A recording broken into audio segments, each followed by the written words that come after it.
Now, before all of that, obviously, previous video and a couple of hours back, news broke out about obviously us getting an additional free multi. Now, obviously I did my video, it was more so of just informing you guys about the sync up. Then I heard about the free multi being thing, and I'm just like, oh, perfect timing, alright. My timing has been impeccable in terms of news dropping as I'm doing a video, but anyway, apparently they pulled back on it, so thankfully Kaku did actually put the whole message up.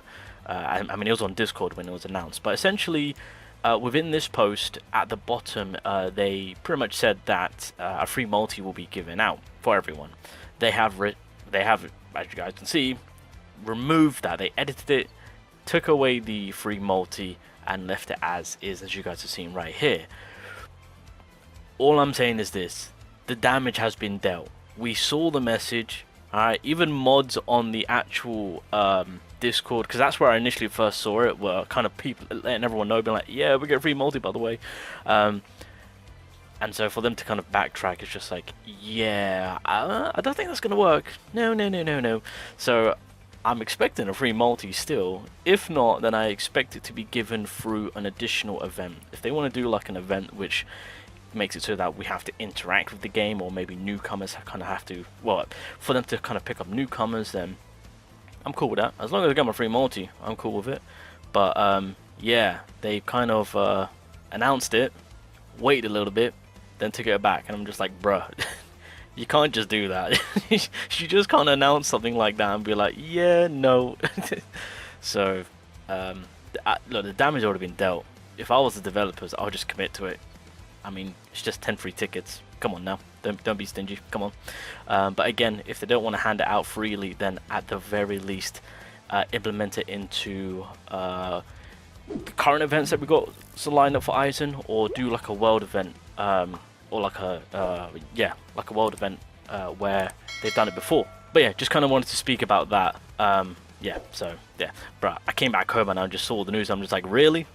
Really? I literally dropped my video, went out, came back, and then now they take away the goddamn multi. But yeah, we'll see what happens in that one. But as you guys are maybe aware, if you don't know, but the site has been updated. Obviously, we are on the CN side of it, and would you look at that? So, wait, what happened there? Wow, I clicked on TOSHIRO.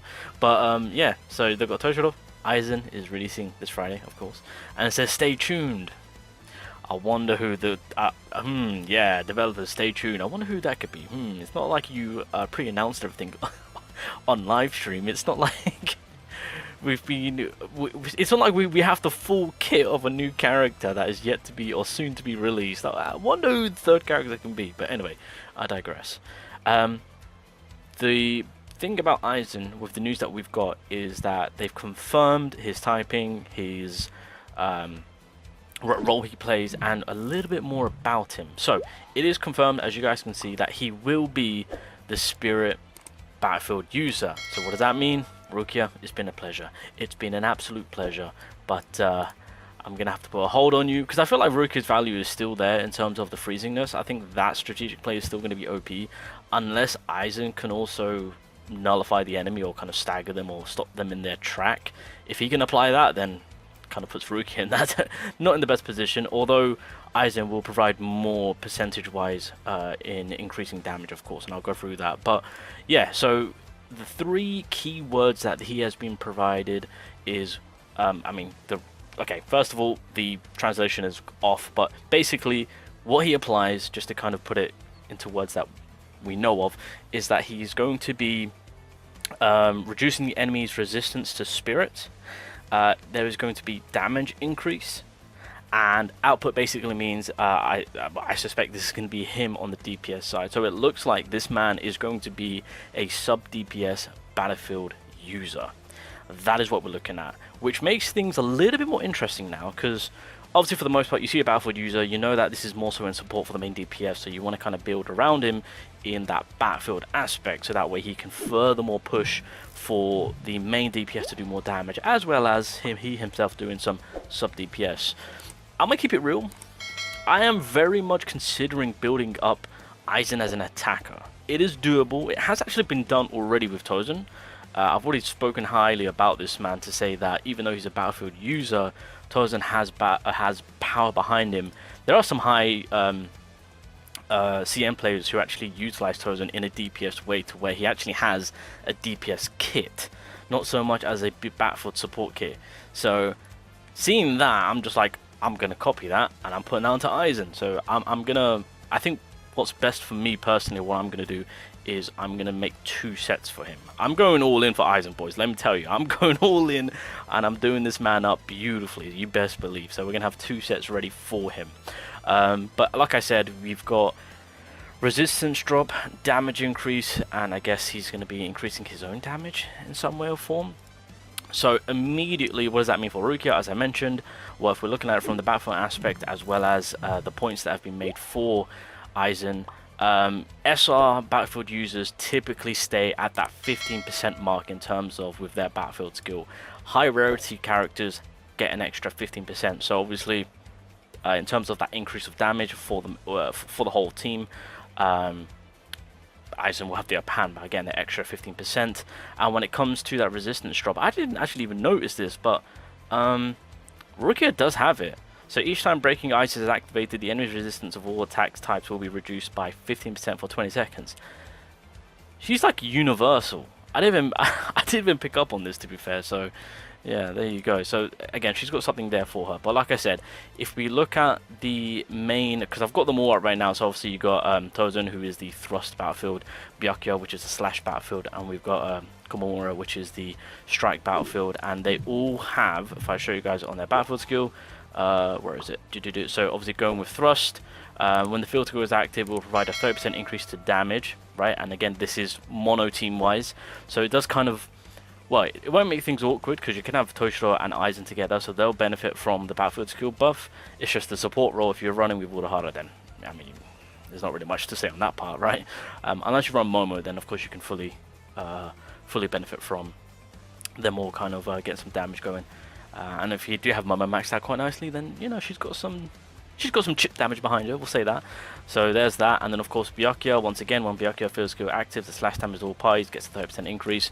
Komamura is the same. Where is it? Where's your battlefield skill? There we go. So when the battlefield skill is active, the hit damage to all team members is increased by 30%. It doesn't say strike. So that's the interesting about Komamura right now.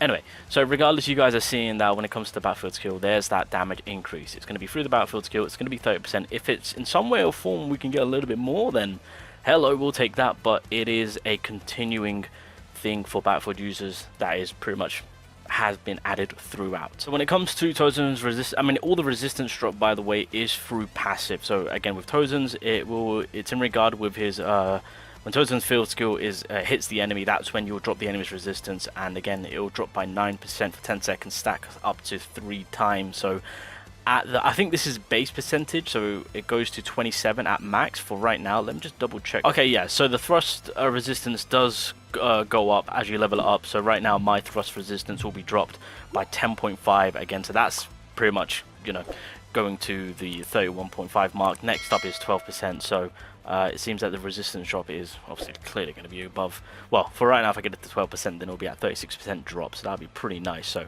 there we go. So the resistance drop isn't too low. It does actually go higher, more than 30%, which is fantastic. So heading over to now Byakuya. Again, it's the same thing over here.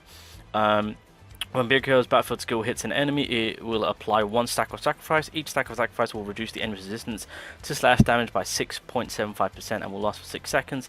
This can stack up to 4 times. So currently I've got it at 5.25, goes to 6% next. Stacks up for 4 times, but slightly lower than thrust.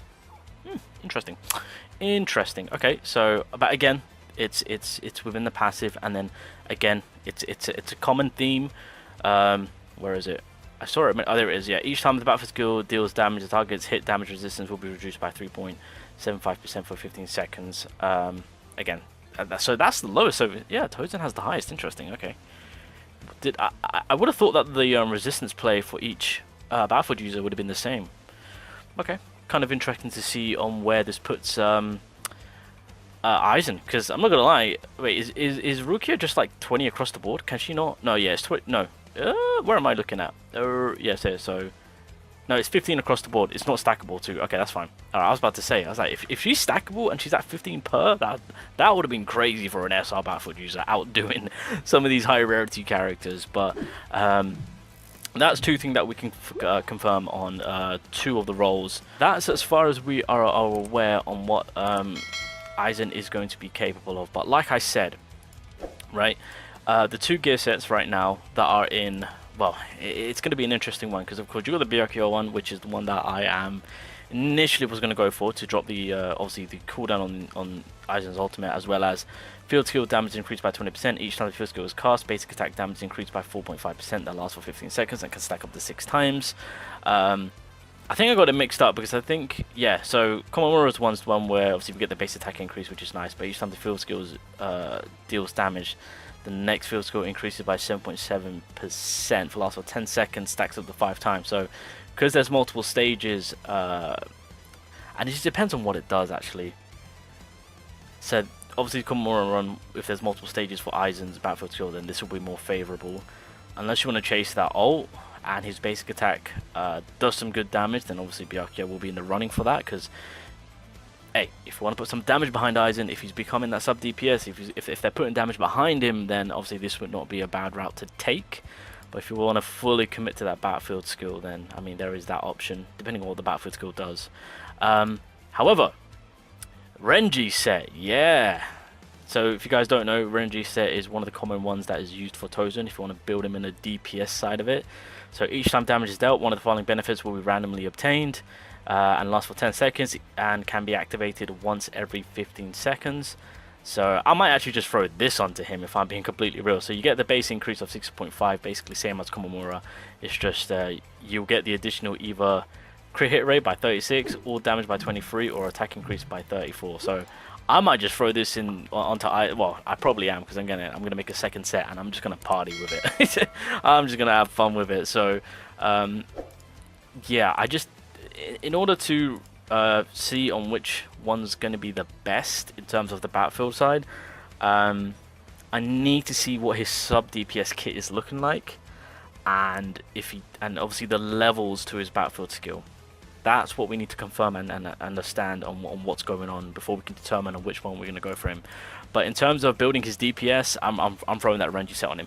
I'm throwing that Renji set on him, and we're going to go to town. So, but yeah, that is going to be Aizen in a nutshell, right? So obviously Urahara is going to be the main buffer. I mean, unless you want Momo in the mix of things, and then obviously Rukia, that is Aizen's spot. So if you could take your leave, so Aizen is, well, it's going to be Aizen, Toshiro, Momo, or Urahara. I mean, Urahara, this is going to be the ultimate team. Just pretend Aizen's there, boys. Come on now. Alright, you guys. Well, that is as far as we're aware of what Aizen is doing. They have fully confirmed it for us, so W on the developers on that one. If we can get that full kit, that'll be very much appreciated. Hopefully tomorrow we can get that, or maybe today's reset. We'll have to wait and see. But he is going to be a spirit battlefield user. Spirit resistance drop towards the enemy, so debuffing the enemy on that place. Damage increase for the battlefield skill, and then I am very, very interested to see what that output damage will be for. If it affects him and everyone else, that's going to be massive. I'm hoping that is the case, because I want even more damage support. But we'll also see if there's any type of universal play for the man himself. But yeah, Toshiro, you're about to be complete, my guy. You're about to be complete.